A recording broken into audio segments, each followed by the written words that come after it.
Se você é uma pessoa curiosa, entusiasta, adora ver os vídeos de faça você mesmo nas mídias e está sempre ligado em tudo que está rolando no mundo tecnológico, continue por aqui que hoje eu vou mostrar um projeto de impressora 3D que construí do zero, ou seja, eu mesmo projetei todas as peças, tamanho, configurações. Esse é meu projeto de impressora 3D. Eu nomeei de uma forma profissional de Easy Printer. Mas aqui em casa, e carinhosamente, ela é chamada de Fofinha pela minha família. Quando vocês a virem, vão entender por que as meninas a chamam assim. Com o que vou mostrar, você verá que é possível montar uma impressora 3D do zero com um custo menor do que se você fosse comprar ela pronta. E com a grande vantagem de aprender a fundo sobre todo o funcionamento e ainda poder fazer alterações, melhorias, até personalizar o tamanho da impressora e as peças do jeito que você quiser. Eu sou Ricardo Maga, especialista em desenvolvimento de produto e construção de impressoras 3D, e quero te mostrar como é possível montar uma impressora 3D do zero a um custo menor do que se você fosse comprar uma pronta. Me acompanhe nesse vídeo. Se você é um entusiasta de impressoras 3D e está pronto para um pequeno desafio, é interessante considerar a criação da sua própria impressora 3D. Montar a sua impressora 3D sairá muito mais barato do que comprar uma máquina totalmente montada.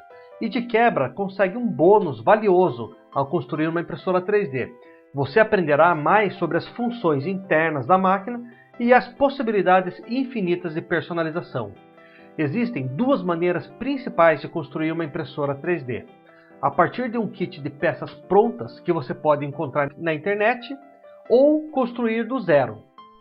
A seguir, explicarei para você uma visão geral dos dois métodos e algumas dicas para tornar o processo o mais fácil possível. Para quem está montando sua primeira impressora, os kits de impressão 3D são a opção mais conveniente, pois contém todas as peças de que você precisa, para que não seja necessário coletar, furar ou soldar essas peças. Além do mais, você não precisa se preocupar em atender os requisitos de tensão de cada componente, uma vez que todas as peças são combinadas pelo fabricante. Seu trabalho é simplesmente colocá-los juntos. Depois de tudo montado, é hora de imprimir. A boa notícia é que mesmo sendo um kit de peças prontas, você obterá uma ótima impressora 3D depois de todo o seu trabalho de montagem. Afinal, a qualidade de impressão da máquina totalmente montada e do kit de impressora 3D são semelhantes, mas o último pode ser muito mais barato. Agora que você tem uma impressora montada, você pode replicá-la ousando fazer um projeto seu, totalmente do zero, imprimindo as próprias peças e do tamanho que você quiser. Essa é a grande vantagem de você montar sua própria impressora 3D. Todo o estudo e conhecimento que você adquiriu pode ser usado para a construção de outras com baixo custo, podendo replicar mais e mais e depois vender essas máquinas e ganhar um dinheiro aumentando a sua renda. Fica aí essa dica valiosa. Nesse momento, quero falar um pouco do meu último projeto, a minha mini impressora que criei e projetei do zero, a Easy Printer 3D, carinhosamente chamada de Fofinha. Essa é a Easy Printer Maga 3D. Aqui em casa, as meninas apelidaram ela de Fofinha. Deixa eu falar sobre ela. De uma forma geral, ela é bonita e pode ser customizada com a cor que desejar. Nesse caso, realmente a cor escolhida deixou ela mais fofinha. Por isso, as meninas aqui em casa apelidaram ela com esse nome. Começando pelo tamanho dela. Vocês podem ver que ela é bem compacta. A ideia desse projeto era que fosse pequena para deixar em cima da mesa do escritório ou de uma escrivaninha no quarto. Ideal para se ter em apartamentos e dentro de casas pequenas. Apesar dessa impressora ser compacta, ela é super poderosa. Ela faz tudo que uma outra impressora maior faria, com exceção, claro, do tamanho do objeto, que está limitada a um volume de 150 milímetros cúbicos, ou seja, uma peça de 15 centímetros de comprimento e largura por 15 centímetros de altura. Pessoal, Por experiência própria, a maioria das peças que imprimimos são menores que essas dimensões, sendo que é possível cortar as peças maiores em pedaços menores e depois juntá-los. Falando agora um pouco mais sobre a capacidade técnica dela. Ela possui uma mesa aquecida de 80 watts, podendo chegar até 100 graus de temperatura, que é o suficiente para imprimir ABS sem problemas de descolamento da mesa. Os eixos foram projetados para aproveitar 100% da mesa, isso é, o curso da extrusora consegue cobrir toda a extensão X e Y da mesa, com exceção dos clipes de fixação, claro. Aqui ela está montada com uma base de vidro, mas um upgrade bem fácil de fazer é montar em uma base magnética. Provavelmente eu irei fazer isso nos próximos dias. Falando um pouco sobre a eletrônica, ela possui motores de passo NEMA 17 com 4 kgf. São os mesmos usados em impressoras grandes, garantindo que não irá falhar mesmo com impressões bem rápidas. Aliás, falando em impressão rápida, essa impressora possui o conceito Direct Print, isto é, a extrusora está junto no cabeçote próximo do hot end ou do bico aquecido, sem necessidade de usar um tubo de teflon para levar o material até o bico extrusor. O pessoal chama esses cabos de teflon de cabo Bowden. Isso é para tornar a impressão mais rápida, porque quando se utiliza a extrusora longe do bico aquecido ou do hot end, é necessário usar uma retração muito grande nas configurações dos programas que fazem o fatiamento. Mas o que isso quer dizer? Bom, quando a impressora ela para de imprimir porque ela precisa mudar de posição ou porque ela precisa mudar de camada, subir uma camada, para o plástico não ficar escorrendo pelo bico, a mecânica ela faz a retração do filamento, quer dizer, ela puxa o filamento para parar de escorrer. E quando ela vai começar a imprimir de novo, ela empurra o filamento de novo. O problema é que quando se utilizam esses tubos de teflon, porque a parte mecânica está longe do bico aquecido, existe toda uma elasticidade do tubo e do próprio filamento. Então, é necessário retrair muitas vezes acima de 4 milímetros. Toda vez que ela para de imprimir para mudar de posição, ela precisa retrair cerca de 4, em alguns casos chegam a 6 milímetros de retração. E aí quando ela vai começar a imprimir de novo, ela tem que empurrar o filamento novamente para o bico. O problema disso é que para fazer essa retração, ela leva um tempo, alguns milissegundos. E dependendo do tamanho da impressão, esse tempo ele vai se acumulando e você transforma isso em horas de impressão. Já no caso da extrusão direta, que é esse caso da impressora, aonde a mecânica que empurra o filamento está conectado diretamente no bico de aquecimento, esse número de retração ele é menos de 1 milímetro. Ele está variando entre 0,5 milímetros e 1 milímetro. Quer dizer, quando ele para de imprimir, ele retrai um pouquinho, e quando ele começa a imprimir, ele empurra de novo. Isso torna a impressão muito mais rápida, porque não existe a elasticidade do tubo e do filamento. Parece algo bobo e simples, mas essa retração já representou em algumas impressões minhas mais de 10 horas, comparando uma impressão com Direct Print e uma impressão com o tubo de teflon com a extrusora longe do bico aquecido. Só para você ter uma ideia, eu fiz essa caveira, por exemplo, ela levou cerca de 18 horas para imprimir, porque cada vez que o bico parava para mudar de linha, tinha que fazer uma retração de mais de 5 milímetros. Já uma impressora direta, esse tempo caiu para 5 horas de impressão. Então, nesse caso, eu decidi fazer com a impressão direta, justamente para tornar as impressões mais rápidas. Ainda falando sobre a extrusora, olha que projeto legal. Ele é compacto e bonito.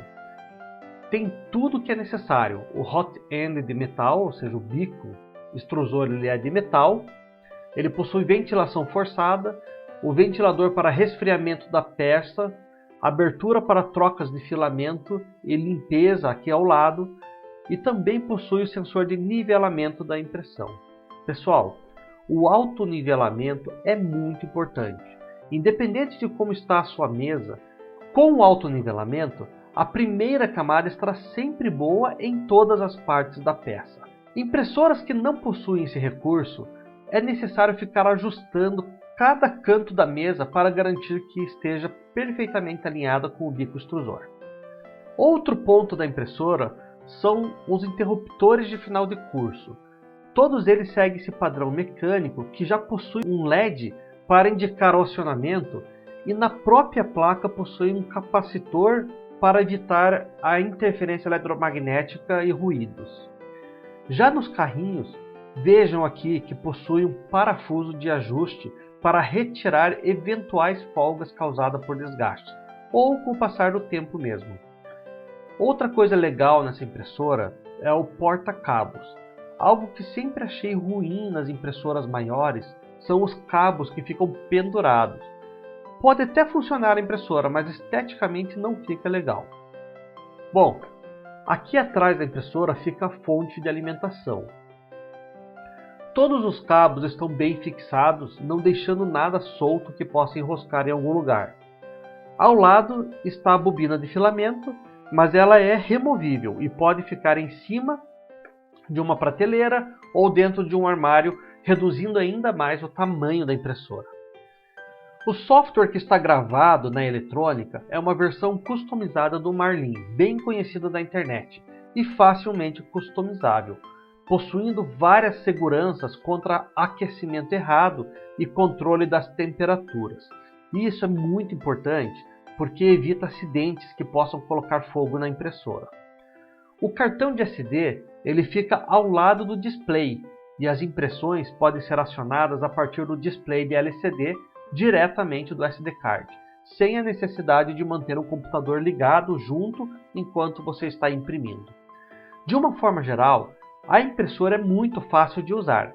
As minhas filhas gostaram tanto que pediram para levar para casa e elas mesmas estão imprimindo sozinhas.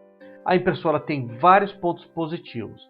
Os cabos não ficam pendurados, ela é compacta para usar no canto da escrivaninha, possui um alto nivelamento da mesa, a mesa é aquecida para a impressão de materiais como ABS, possui um display com leitor de SD card, os menus são fáceis de usar, encontrar informações na internet, os motores são potentes, as cores são customizáveis, ela mesma pode imprimir as peças com cores diferentes e é só trocar, super fácil de usar, com baixa manutenção.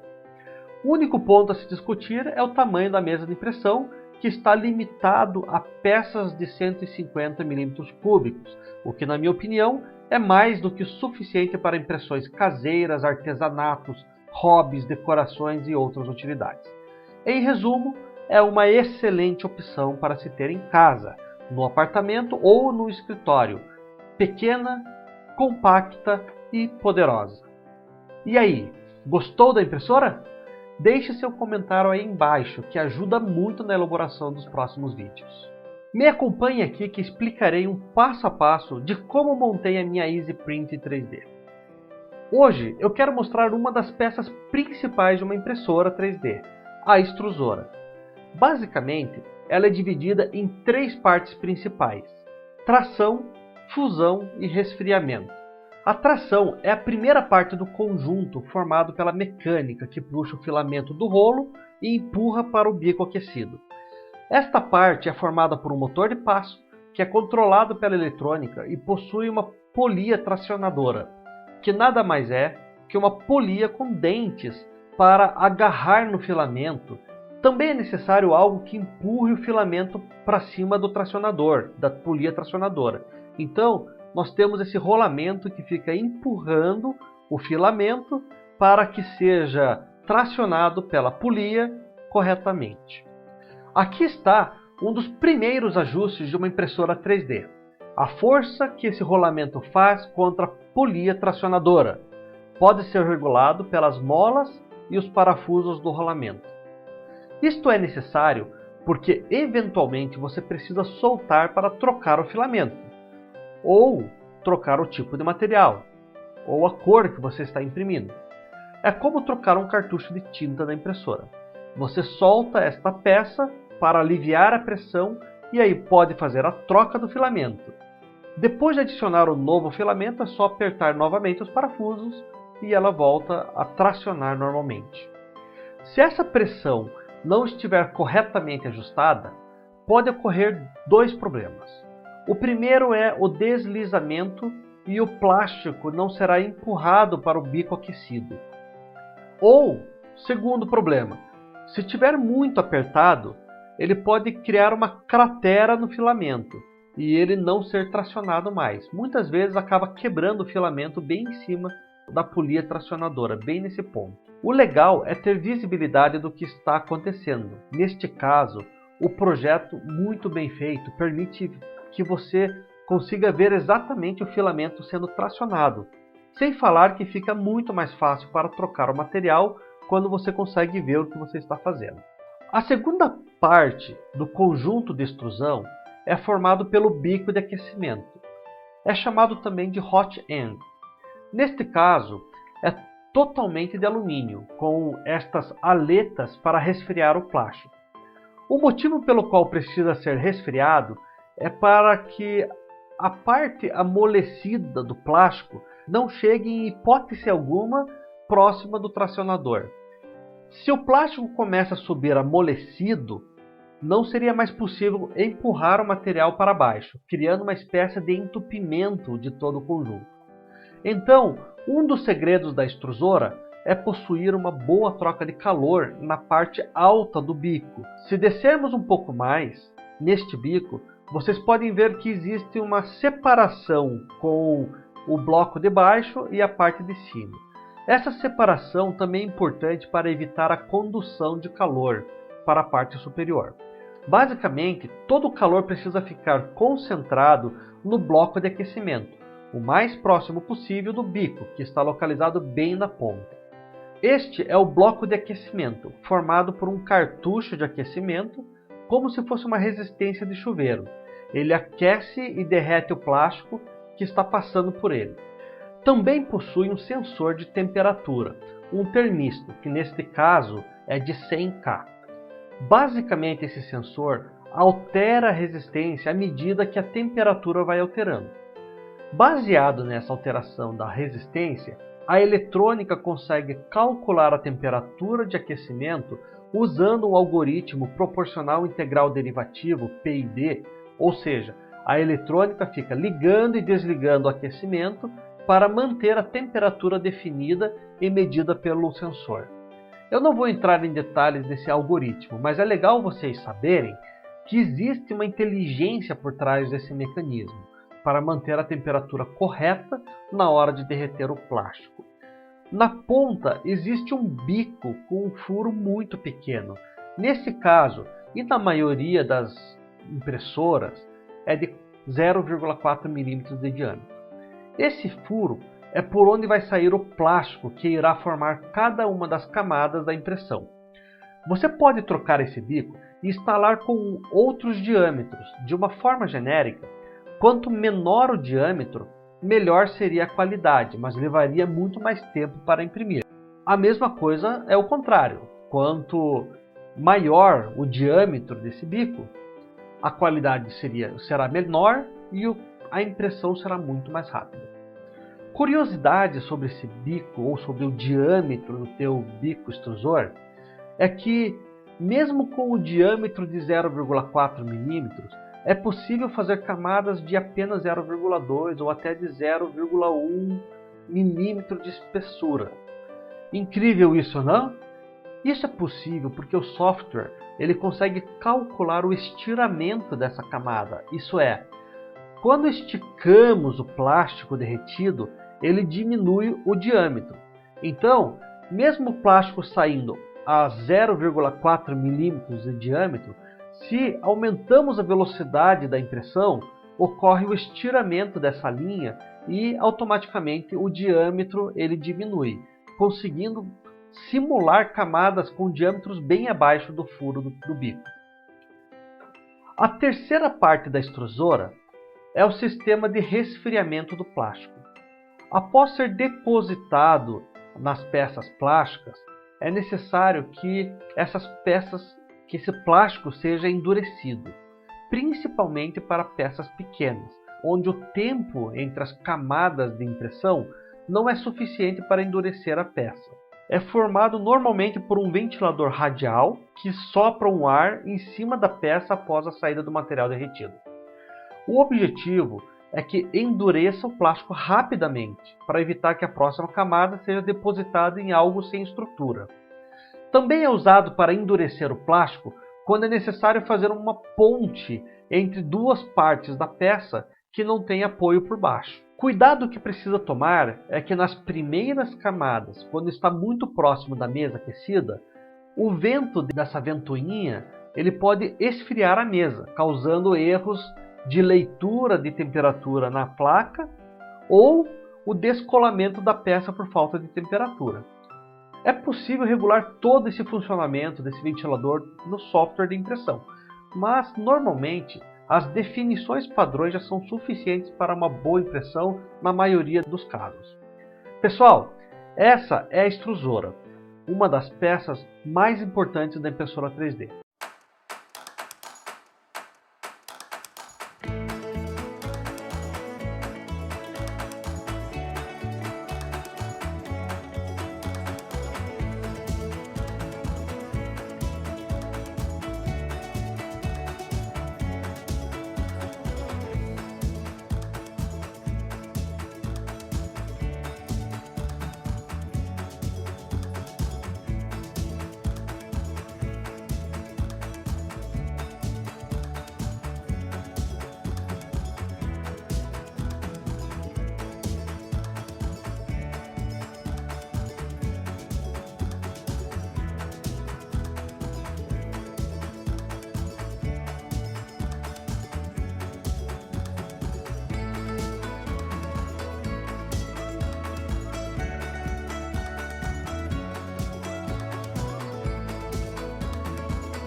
Espero que tenham curtido esse vídeo.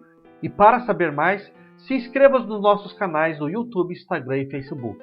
Acionem as notificações que nos próximos vídeos pretendo explicar cada peça da impressora 3D, com detalhes de seu funcionamento e dica de ajuste e manutenções que podem ser feitos. Tendo uma impressora 3D em casa, possibilita você a fazer muitas coisas.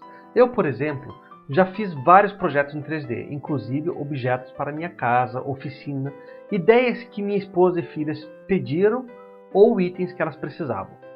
Isso é realmente incrível, principalmente quando você consegue materializar não só as suas ideias, mas as de outras pessoas também. E agora para o Dia das Mães que passou, não foi diferente. A minha esposa gostou tanto do vaso de planta que imprimi para o meu escritório, que pediu para eu imprimir outro um pouco menor para dar de presente para minha sogra, com uma orquídea plantada dentro.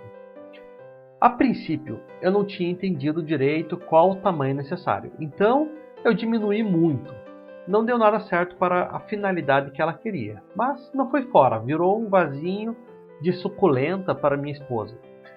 Na segunda tentativa, eu ousei procurar um outro modelo de vaso e me atentei ao tamanho correto. Depois de pronto, e com a flor já comprada e plantada, eu pude ver nos olhos da minha esposa que ela amou o conjunto. Foi uma grande satisfação para mim. Mas não demorou muito para aparecer as outras demandas. Minha filha mais velha pediu 2 objetos. Um é este aqui, um segurador de páginas de livro, que você encaixa no dedão e mantém o livro aberto. Assim você pode segurar o livro com apenas uma mão. E o outro objeto é esse par para segurar livros na prateleira. No caso dela, são as revistinhas de mangás. E de novo veio aquela satisfação, só que agora em dose dupla, pois além de imprimir coisas que minha filha queria, eu pude usar a minha Easy Printer pois os objetos eram do tamanho ideal para ela imprimir. Ficou demais, não acha? Se você quiser saber mais sobre como montar a sua impressora 3D, venha comigo e se inscreva em nossos canais no Instagram, YouTube e Facebook. Inscreva-se e acompanhe nossos vídeos, em que ensino você um passo a passo para montar a sua própria impressora 3D e replicar outras impressoras a partir da primeira, a baixo custo e, o melhor, realizando suas próprias manutenções e produzindo as peças de reposição. E se você gostou, então compartilhe esse vídeo e essa ideia para aquelas pessoas que se beneficiarão com esse conhecimento. Agradeço imensamente, um grande abraço e até o próximo encontro com Ricardo Maga.